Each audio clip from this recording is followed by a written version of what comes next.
Okay, Assalamualaikum warahmatullahi wabarakatuh. Welcome back to our course in Qualitative Research Methodology class. Our topic today will be circling around how to compose a proper background of a study.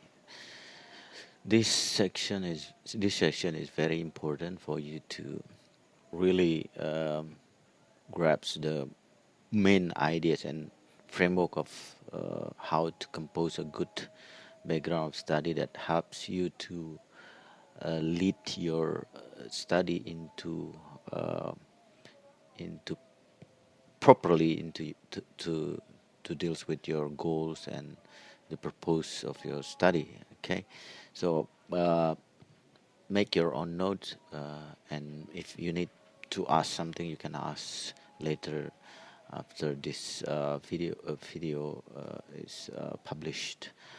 Okay, we start with what is introduction session, or some people call it as introductory section to a thesis proposal.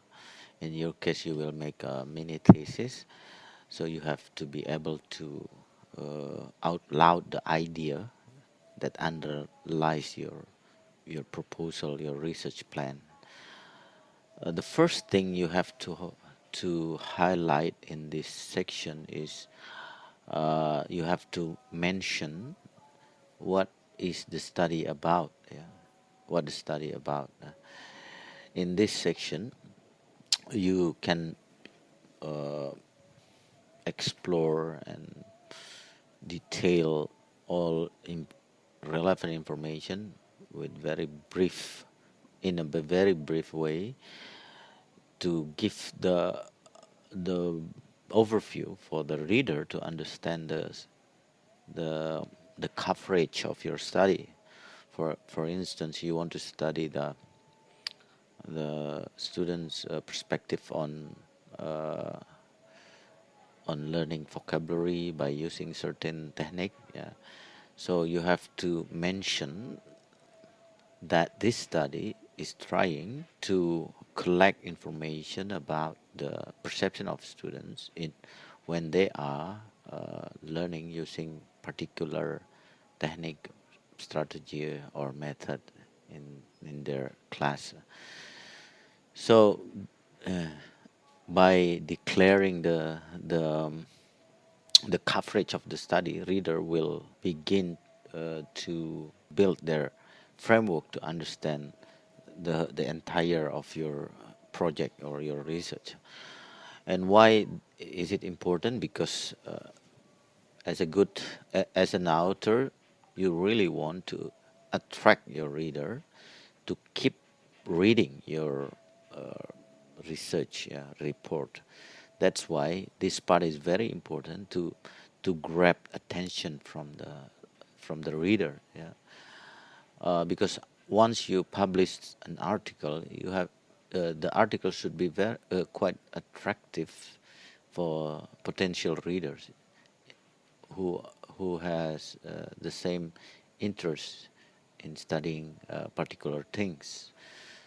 And by declaring this, the reader will have expectation on your reports, like what can I have from reading this report, so why this report is relevant for me, and so on and so forth. So this is very important. Uh, and here you have to understand that in section or part of this introductory section, you can find some subheading, yeah, that helps you to frame your introduction. If you are trying to solve problem, then you have to mention the problem very clearly. You have to lead the reader into a level of understanding where they can understand the problem that you are trying to formulate in your research and you try to solve.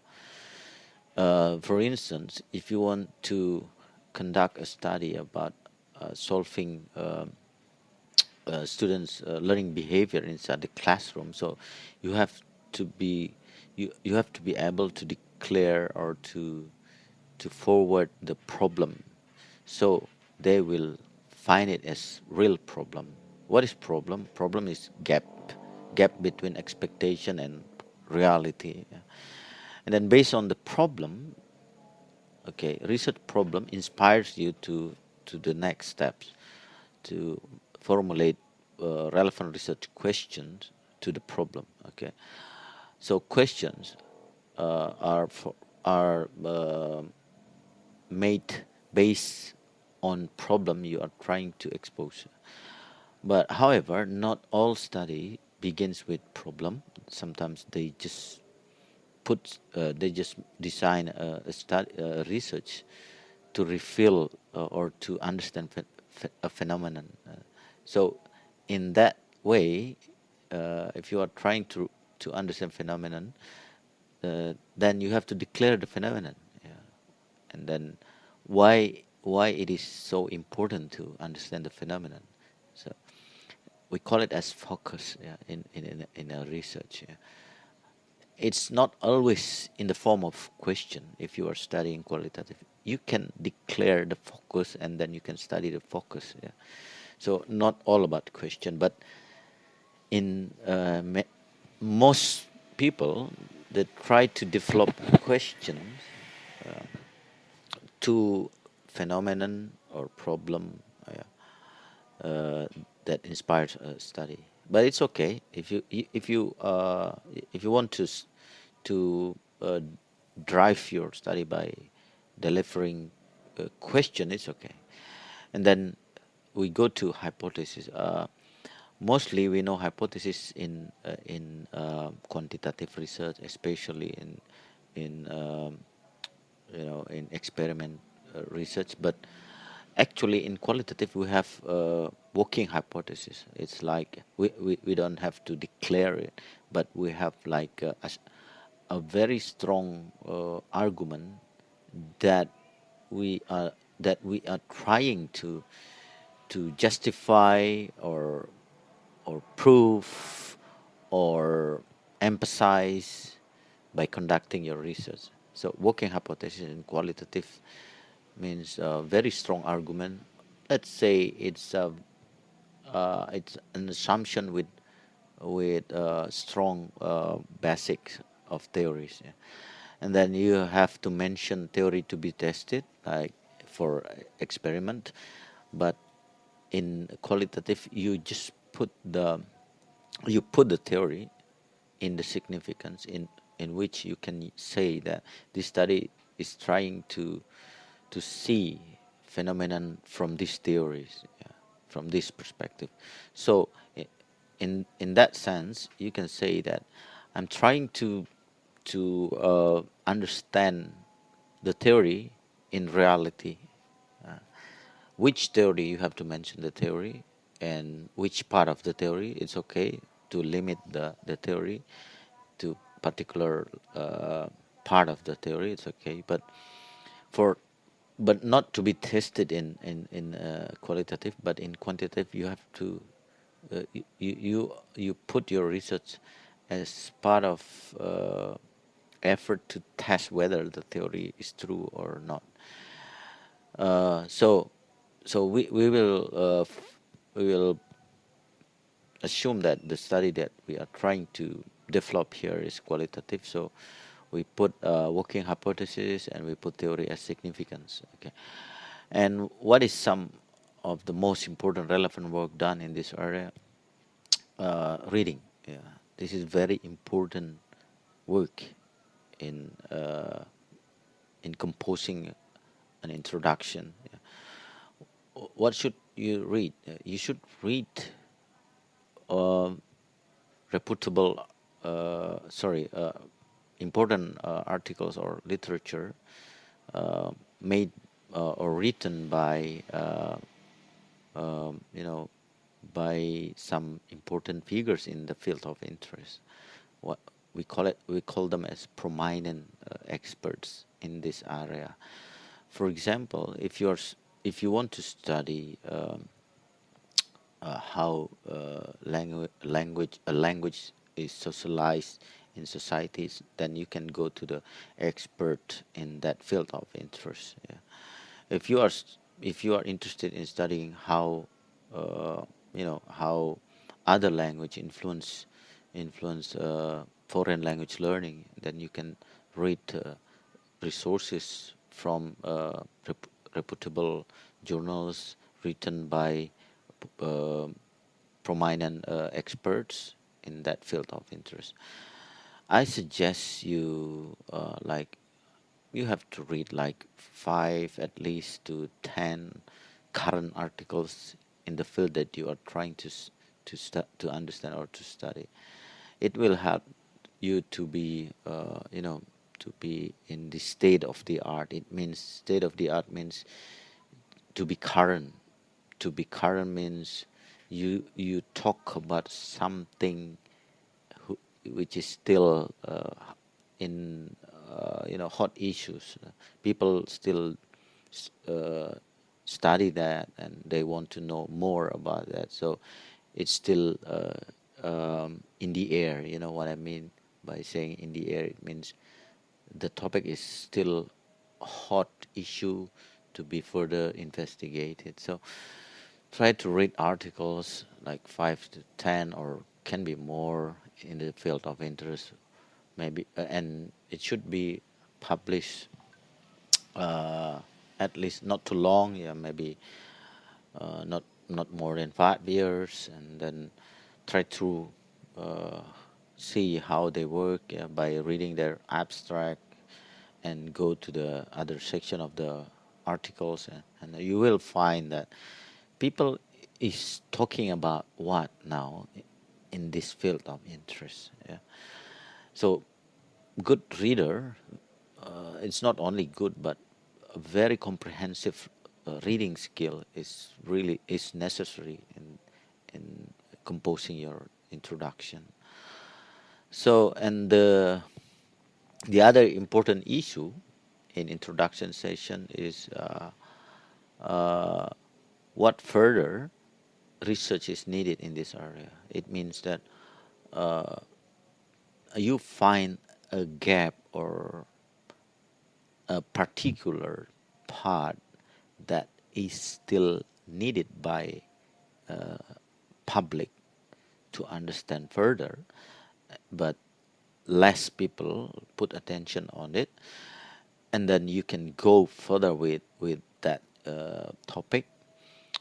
So your contribution to the theme in which your topic belongs to will be quite significant in giving you know um, more comprehensive perspective about the issue, and it's it also deals with the benefit of reading your reports. It means your significance of your reports. What is your contribution to the science, especially in the field of interest that you are trying to study?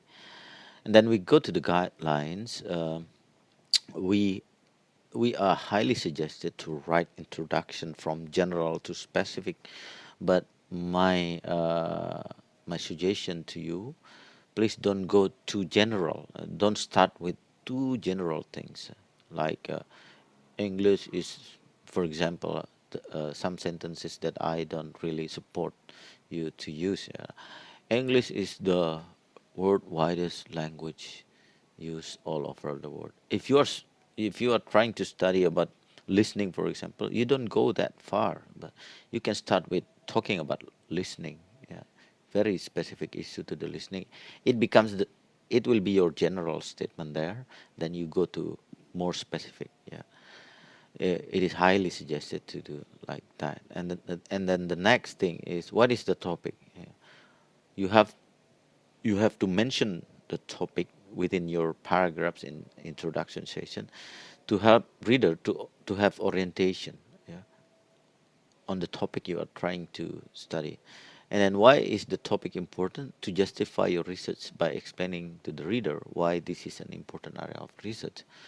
Because for the reader, they will read it because they know this is important. So you have to provide reason why your study is important. And what do we know about the topic in general? Provide the reader with a context for your research by giving brief summary of past research. It means, like I said earlier, you have to read some articles from prominent experts. Then you can provide reader with a context from the previous research. And then what are some gaps or weaknesses in our knowledge about the topic? So you have to justify your research by showing gaps. Weakness gaps mean, you know, the weakness of previous research, the gap of previous findings. Yeah.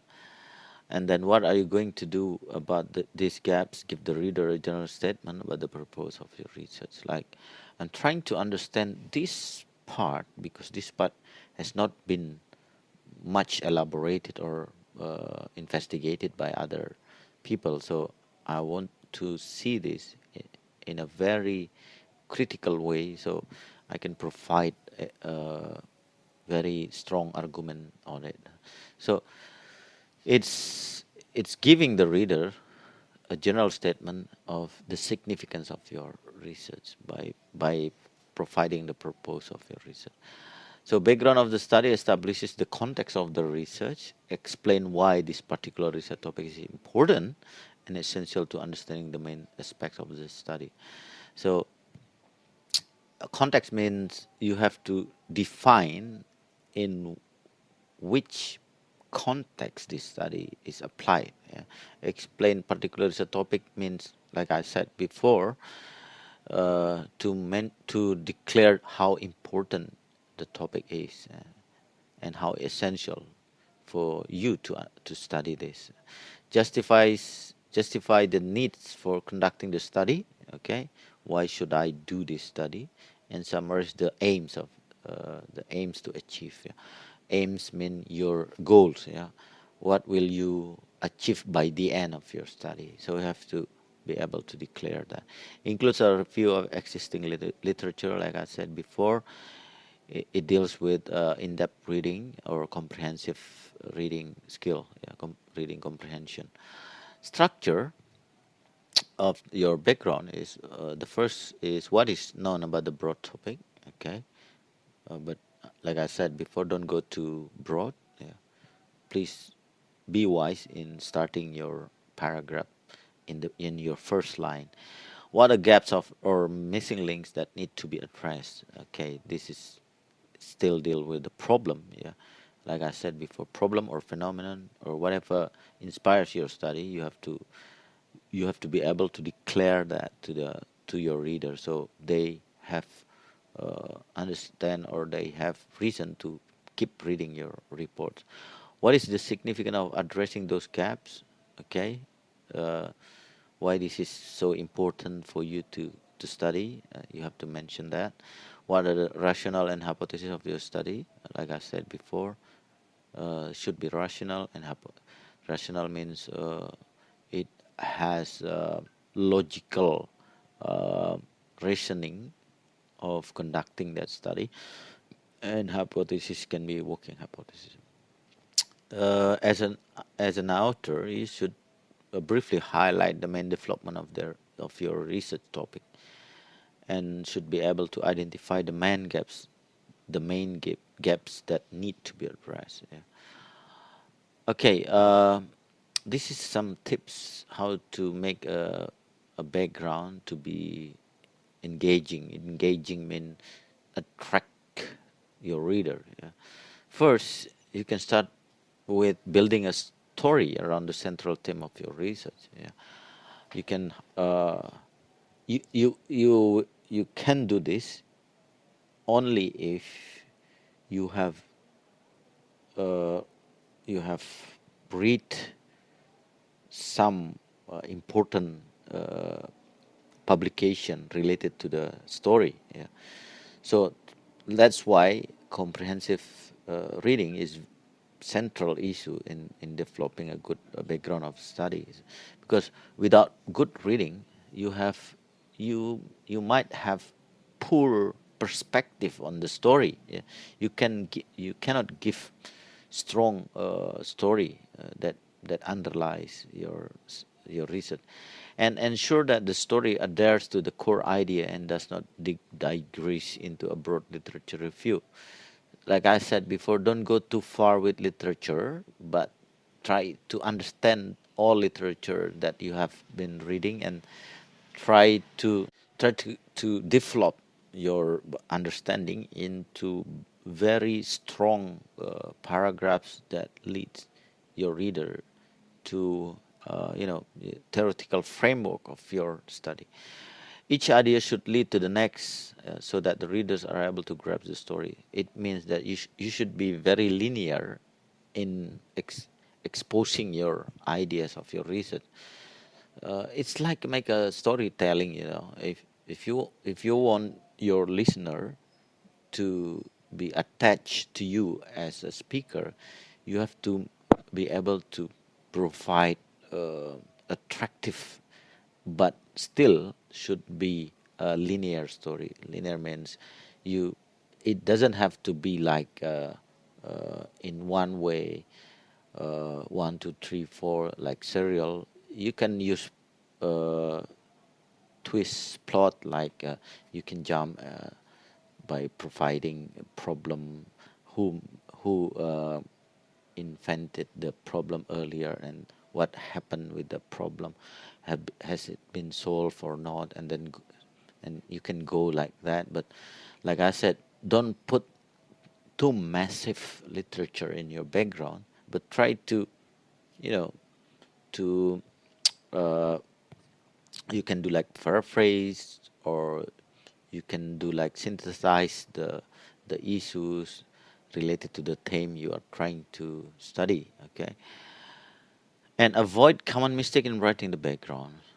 The first one, don't be too long or too short. Being too long means you make the issue too complicated to be understood by the reader. Like you put so many ideas there, you borrow people's some experts idea too much. For example, too much lines about different ideas, it will be quite uh, you know distracting for the readers. And then don't be too short, because uh, reader need to build their rationale to your research. So try to use your background to build up the rationale. Don't be ambiguous means don't confuse them. You have to be very clear about your research. Okay, and please don't discuss unrelated themes here. For example, you are studying listening, and then suddenly you appear with a paragraph with issue on in about national exam, for example. I don't think it's relevant.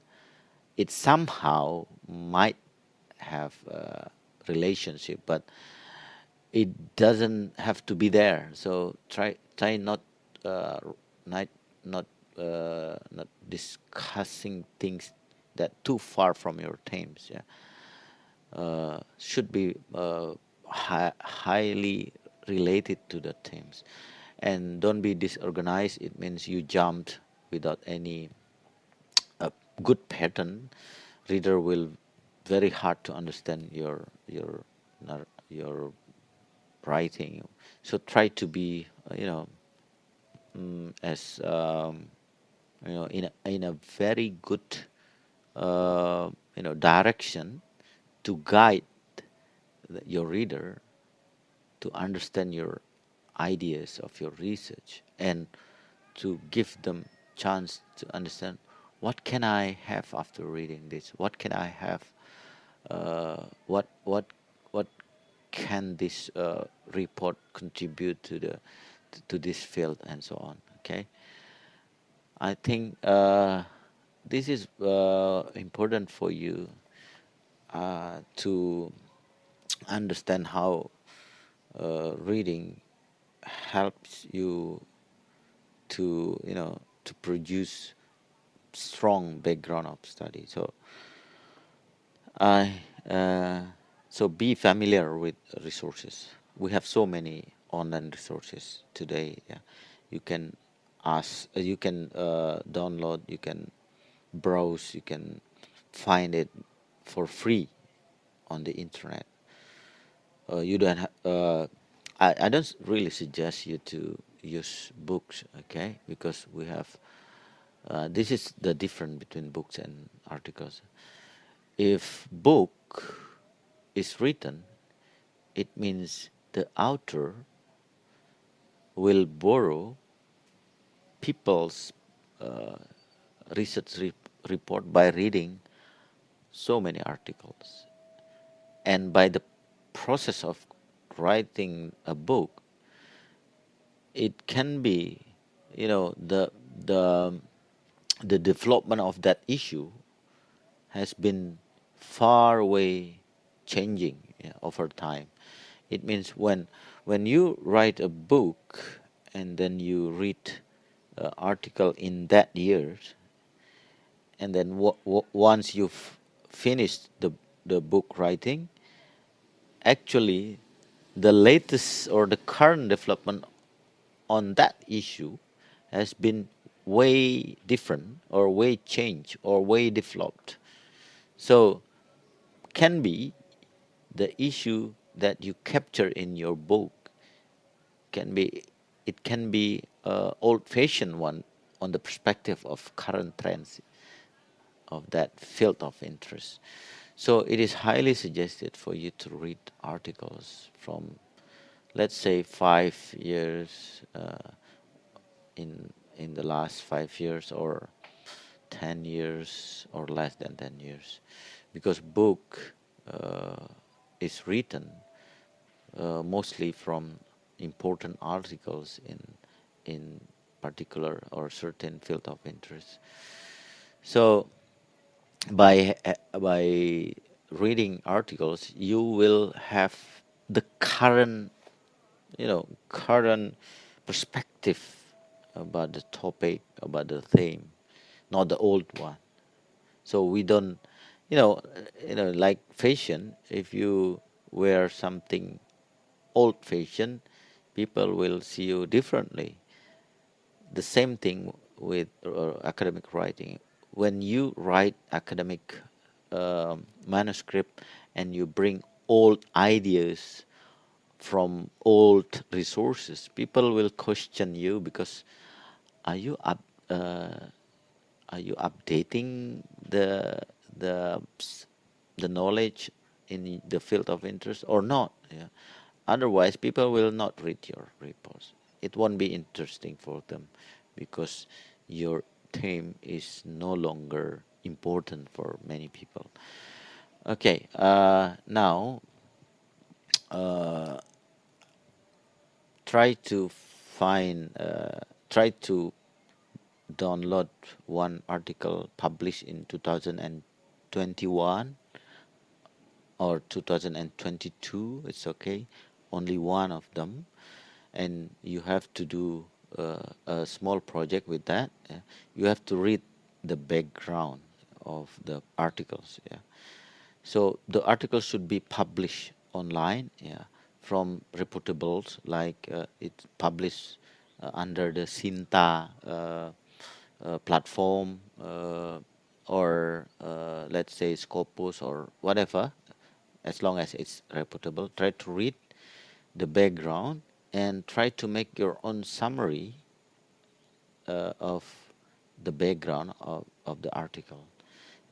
It doesn't have to be long. You can just write it in few lines in on the lines or comment box of this video.